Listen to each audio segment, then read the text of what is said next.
வணக்கம். பிரபஞ்ச அழகி யூடியூப் சேனலுக்கு உங்களை அன்புடன் வரவேற்கிறேன். பிரபஞ்சத்திற்கு நன்றி. இன்றைக்கி ஒரு முக்கியமான டாபிக் தான். என்ன அப்படின்னா, பெண்கள்லாம் என்ன ரொம்ப ஆசைப்படுவீங்க, நம்ம முகம் பளிச்சுன்னு இருக்கணும், பளபளன்னு இருக்கணும் அப்படின்னு ஆசைப்படுவீங்க. எனக்கும் அந்த ஆசை இருக்குங்க. அதுக்கு எனக்கு தெரிஞ்ச சில குறிப்புகளை உங்களோட ஷேர் பண்ணிக்க வரேன். உங்கள் எல்லாருக்குமே தெரியும் பீட்ரூட். பார்த்தீங்களா, பீட்ரூட்டை வச்சு தான் இன்றைக்கி ஒரு ரெமெடி பண்ண போகிறோம். என்ன அப்படின்னா, பீட்ரூட்டில் ஆன்டி ஆக்சிடென்ட் நிறைய இருக்குது, விட்டமின்ஸ் நிறைய இருக்குது, நீர் சத்தும் அதில் நிறைய இருக்குது. அதனால் என்ன பண்ணலாம் அப்படின்னா, அந்த பீட்ரூட்டை நல்லா துருவிட்டு, பச்சரிசி மாவு உங்கள் எல்லாருக்கும் தெரியும், துருவி அதை மிக்சியில் போட்டு நல்லா அடித்து சாறு புழிஞ்சு எடுத்துருங்க. எடுத்துட்டு ஒரு இரும்பு கடாயில் அந்த சாறை ஊற்றி நல்லா நீங்கள் அப்படியே இது பண்ணிக்கிட்டே கிண்டிக்கிட்டே வந்தீங்கன்னா அது அப்படியே நல்லா தண்ணி சத்தெல்லாம் போயிட்டு ட்ரை ஆகும். அப்படியே கொஞ்சம் கொஞ்சமாக குறைஞ்சி பற்றி ஒரு கூழ் மாதிரி வரும். அப்போ நீங்கள் பச்சரிசி மாவு அதில் போட்டு நல்லா பெரட்டினீங்க அப்படின்னா பவுட்ரு ஃபார்மில் வந்துடும். நல்லா கலந்துக்கிட்டே இருந்தீங்க அப்படின்னா அது நல்லா உதிரி உதிரியாக வரவும், அதை நல்லா ஒரு தட்டில் கொட்டி நல்லா ஆற வச்சு அது நல்லா வெயிலில் வைங்க. வச்ச உடனே அதை நல்லா என்ன பவுட்ரு ஃபார்மில் வந்த உடனே அதை மறுபடியும் நல்லா காய வச்சு மிக்சியில் போட்டு நீங்கள் நல்லா அரைச்சி அது பவுட்ரு ஃபார்மில் எடுத்துக்கிட்டு அதை நீங்கள் ஃபேஸில் அப்ளை பண்ணி ஒரு 20 to ½ an hour நீங்கள் ஊற வச்சு நீங்கள் குளிச்சிங்க அப்படின்னா உங்கள் சருமம் முகம் நல்லா பளபளன்னு இருக்கும். அது ரொம்ப நல்ல ஒரு ரெமெடிங்க பீட்ரூட்டு. ஆனால் கலரை பார்த்தா உங்களுக்கு ரெட்டிஷாக இருக்கிறதுனால அது நிறைய பேருக்கு பிடிக்கிறதில்ல. அது ட்ரை பண்ணி பாருங்கள். அதே சமயம் இல்லைங்க எனக்கு அதெல்லாம் செய்யறதுக்கு நேரம் இல்லை அப்படின்னா நீங்கள் அந்த ஜூஸ் மாதிரி எடுத்துக்கோங்க. அது கூட கற்றாழை ஆலோவேரா ஜெல்லுன்னு சொல்கிறீங்க இல்லையா, அதுவும் கலந்து அப்படியே நீங்கள் முகத்தில் அப்ளை பண்ணிவிட்டு ஒரு 20 நிமிஷம் கழித்து முகத்தை நல்லா கழுவிடுங்க.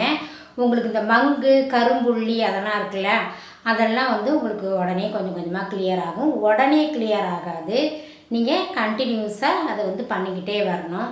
அப்படி இல்லை எனக்கு ஆலோவேரா பிடிக்காது, அது சளி பிடிக்கும் அப்படின்னிங்கன்னா அது கூட கஸ்தூரி மஞ்சள் சேர்த்துக்கலாம். அந்த ஜூஸ் மாதிரி இருக்கு இல்லையா, அதில் கஸ்தூரி மஞ்சள் போட்டும் நீங்கள் ஃபேஸில் அப்ளை பண்ணலாம்.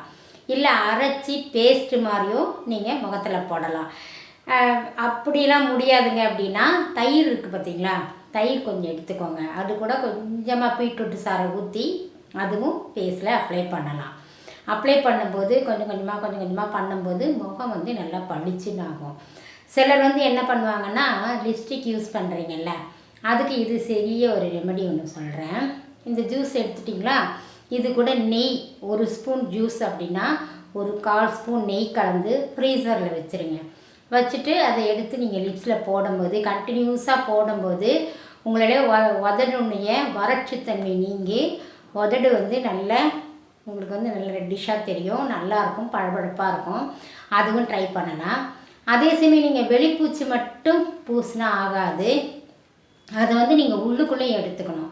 எப்படி எடுத்துக்கலாம் அப்படின்னா, இப்போ ரொம்ப ஃபேமஸாக எல்லோரும் சொல்கிறாங்க ஏபிஜி ஜூஸ் அப்படின்ட்டு. 1 பங்கு ஆப்பிள், அந்த 1 பங்குலேருந்து பாதி கேரட்டு, அதனுடைய பாதி பீட்ரூட்டு, இதை 3ஐயும் போட்டு நல்லா அரைச்சி ஸ்மூத்தி மாதிரி நீங்கள் குடிச்சிட்டே வரலாம். இதெல்லாம் வேண்டாம், எனக்கு இதெல்லாம் செய்ய நேரம் இல்லைன்னா வெறும் கேரட்டையே பீட்ரூட்டையே நீங்கள் ஜூஸாக எடுத்து குடிக்கலாம். அது குடிக்க பிடிக்கல அப்படின்னா பீட்ரூட் கூட கொஞ்சம் புதினா சேர்த்து நீங்கள் ஜூஸ் மாதிரி பண்ணி குடிங்க. நிறைய உங்களுக்கு முடிஞ்ச அளவுக்கு உள்ளுக்குள்ளேயும் நீங்கள் பீட்ரூட் எடுத்துக்கலாம். இது என்ன ஆகுனா ஹீமோக்ளோபின் லெவலையும் உங்களுக்கு அதிகப்படுத்தி கொடுக்கும். அதே சமயம் உடம்பும் உங்களுக்கு நல்ல ஹெல்த்தியாக மாறிடும். ஏன்னா இதில் நிறைய விட்டமின் மினரல்ஸ் எல்லாம் இருக்குது, நீர் சத்தும் நிறைய இருக்குங்க. அதனால் நீங்கள் தொடர்ந்து சாப்பாட்லேயும் நீங்கள் பீட்ரூட்டு தொடர்ந்து சாப்பிட்டுட்டு வாங்க. அதே சமயம் ஃபேஸ்க்கும் அப்ளை பண்ணுங்கள். நீங்கள் அப்ளை பண்ணிவிட்டு உங்களுக்கு சேஞ்சஸ் எப்படி இருக்குன்னு எங்கள் கமெண்ட் பாக்ஸில் தெரியப்படுத்துங்க. எனக்கு தெரிஞ்ச தகவலை உங்களோட ஷேர் பண்ணியிருக்கேன். நன்றி. பிரபஞ்சத்திற்கு நன்றி. எங்கள் சேனலை சப்ஸ்கிரைப் பண்ணுங்கள், ஷேர் பண்ணுங்கள், கமெண்ட்ஸ் பண்ணுங்கள்.